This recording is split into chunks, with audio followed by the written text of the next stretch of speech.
얼마 전에 TV를 보니 호스피스라고 여러분 아시지 않습니까?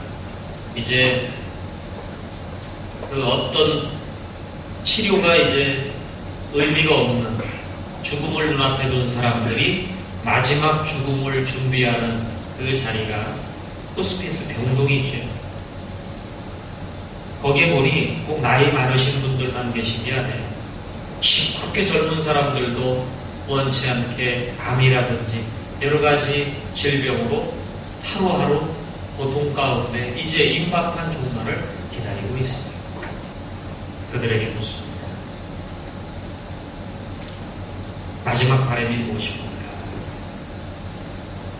인생이 이렇게 끝나는 것인 줄 알았다면 내가 좀 더 기쁘게 감사하면서 없으면 없는 대로 있으면 나누면서 그렇게 살아야 했을 텐데 라고 말합니다. 여러분, 사람은 이렇게 죽음에 임박해서야 비로소 헛된 것들을 다 내려놓고 정말 사람이 붙들어야 할 것이 무엇인가를 그제야 깨달아요. 다윗은 전쟁터에서 그 절박한 죽음의 위기 속에서 정말 내 소원이 무엇인가 하는 것을 알았던 것이죠. 그건 높은 지위도 아니고 돈도 아니었어요. 하나님이 주시는 생명이었던 것이요. 다윗이 예배를 사모한 이유가 있습니다. 다윗은 젊은 시절 그 인생의 험한 풍랑을 헤쳐나가는 첫걸음에 사무엘을 만나요. 사무엘 선지자를 만나서 하나님의 약속을 들어요. 사무엘 선지자가 다윗에게 주는 하나님의 말씀을 전합니다. 너는 하나님의 일꾼이 될 것이고 이 나라의 왕이 될 것이다. 하나님이 너를 붙들어 주실 것이다. 이게 언약이지요. 이 언약이 있기에 예배할 때마다 그 언약을 붙들고 예배하는 것입니다. 오늘 예수를 믿는 우리들에게 하나님이 언약을 주셨어요. 그게 바로 십자가의 언약이에요. 하나밖에 없는 자기 아들을 십자가에 내어 주시기까지 우리를 사랑하시고 우리의 죄와 허물을 용서하시고 이제 내 삶 속에 들어와서 나와 함께 사시겠다라고 하는 것이 하나님의 약속이죠. 그러므로 여러분, 사실 전쟁터만 전쟁터가 아니에요. 오늘 우리의 하루하루의 삶이 알고 보면 전쟁터예요. 성을 빼앗는 것보다도 자기 마음을 다스리는 것이 더 위대하다라고 말했잖아요. 지난번에 얘기했습니다만 클린턴 미국 대통령 아무나 됩니까? 가장 똑똑하고 가장 정치력이 있고 이런 사람이 대통령이 되는데 그는 섹스 스캔들에서 벗어나지 못했어요.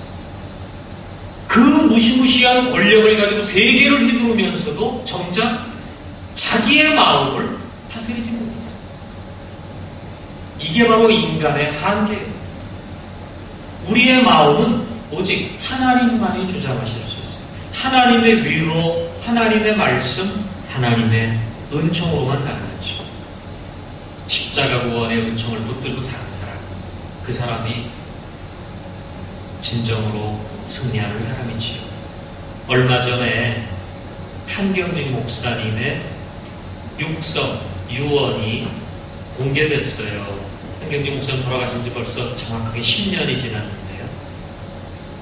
그분이 자기 아들, 손주, 며느리들을 이렇게 불러 모아서 남기신 유언이지요. 이렇게 말씀하십니다. 나는 너희들에게 남겨줄 것이 아무것도 없구나. 그분은 정말 집 한 채, 땅 한 평 가지고 계시지 않았습니다. 참 그분은 청교도 신앙 그대로 가신 분이에요. 위대하신 분이죠. 내가 남겨줄 유산은 딱 하나입니다. 신앙밖에 없다. 이제 예수를 믿되 머리로만 믿지 말고 날마다 말씀을 읽고 그리고 기도하고 그리고 하나님 앞에 조용히 묵상하는 그런 시간을 꼭 가져요. 여러분, 지난 한국 100년 기독교 역사의 산증인 한경직 목사님의 유언이에요. 머리로만 믿지. 하루하루 밥을 먹듯이 말씀 한 구절 읽고 잠깐이라도 조용히 하나님 앞에 기도하는 시간을 가져라. 사람은 심는 대로 거두는 겁니다. 그러므로 살아가는 동안 좋은 씨앗을 많이 뿌려서 아름다운 영향력을 끼치며 살아가라. 그리고 한국 사람의 자부심을 가지고 살아가라고 말씀했어요. 그러기에 말이에요. 사실은 너무 나이 들어서 예수 믿으면 머리로만 자꾸 믿으려고 해요. 그래서 어려서부터 예수 믿어요. 내가 며칠 전에 아주 기쁜 일이 하나 있었어요. 내가 이제 옛날 우리 교회 그 주택을 개조해서 살고요. 거기서 순하연 시티 쇼핑몰까지는 멀지 않거든요. 어느 날 저녁에 걸어서 이렇게 다녀왔어요. 다녀왔는데 우리 그 준혁이하고 준우가 그날 아마 차를 타고 지나가다가 저희가 걸어가는 모습을 보았던 것 같아요. 그랬더니 엄마 우리 목사님이다 막 차 안에서 소리를 지르면서 목사님 간다고 했다. 근데 길이 하도 비좁으니까 저는 뭐 차고 부딪히지 않으려고 온통 신경이 곤두서가지고 저 갈 길 바빠서 물론 몰랐지요. 제가 그 얘기를 들으면서 그래, 내 팬이 확실한 사람이 둘이 있구나. 누가 뭐 여러분이 지나가다가 차 안에서 저를 본다고 뭐 창문을 열고 그렇게 하겠어요? 물론 어른이 그렇게 해도 이상하지만 어린아이는 그래요. 제가 걔들 뭐 빵 한 번 사준 일이 없건만 말이죠. 그렇게 좋아하고 우리 목사님이다 그랬다는 거예요. 그래서 제가 하나님 감사합니다 했어요. 순수해요, 아이들은. 그래서 신앙은 그 아이들 때부터 가르쳐줘야 돼요. 원래 신앙은요, 보수적 신앙이 좋은 거예요. 복음적 신앙으로부터 출발해야 되는 거예요. 성경에 의문이 많아요. 그러나 어떤 분들은 이게 뭡니까? 저게 뭡니까? 제가 가르쳐 드리기는 하지만 원래 믿음이라는 건요, 믿으면서 시작하는 거지 이게 뭡니까? 저게 뭡니까? 그거 알았다고 믿음이 오는 게 아니에요. 그 믿음의 순서를 아셔야 돼요. 성경이 말하고자 하는 예수 그리스도 십자가 그 말씀을 정말 어린아이 같은 마음으로 우주의 신비를 보면서 우리가 와 하고 놀라듯이 하나님이 그렇게 하셨단 말이야. 그리고 받아들이면서부터 시작이 됩니다. 그러니 그 나이 들어가지고 머리 복잡한 사람이 참 어려운 거예요. 그걸 아셨으면 그런 의문이 일어날 때 물론 그것을 찾아보고 물어보고 해야 되겠습니다만은 한 가지 더 생각하세요. 십자가의 은혜로 우리를 구원하신다. 그것을 기억해야 할 것입니다. 그래서 어려서부터 이러한 예수님의 사랑을 어린아이에게 심어주어야 되는 거예요. 그래서 선생님들이 귀한 거예요.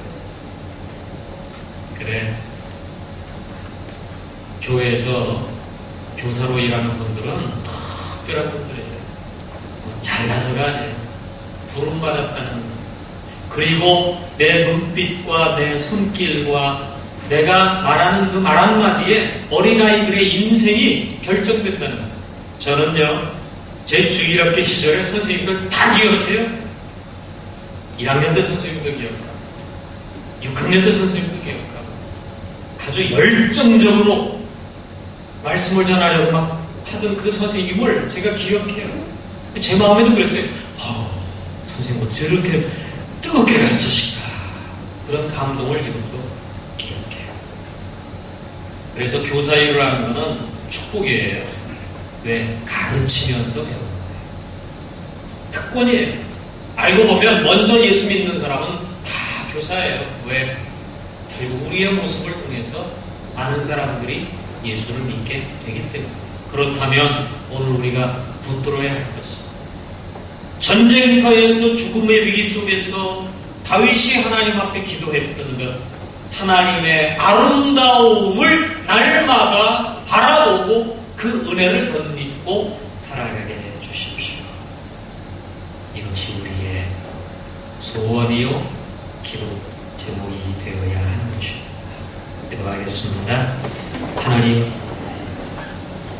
하나님을 대하면서도 하나님의 그 놀라운 말씀과 은총을 어린아이 같은 마음으로 받기보다는 먼저 복잡한 마음, 복잡한 생각으로 의문을 던지며 이것을 다 깨닫기 전까지는 내가 믿을 수 없노라 영락없는 도마인 것을 우리가 고백합니다. 하나님 우리의 어리석음과 오만함을 용서하시고 어린아이들 같이 순전한 마음으로 주의 놀라운 생명의 신비를 마음으로 받아들이는 그리고 그 안에서 생명의 감격을 회복하는 우리 모두가 되게 하여 주옵소서. 예수님의 이름으로 기도드립니다.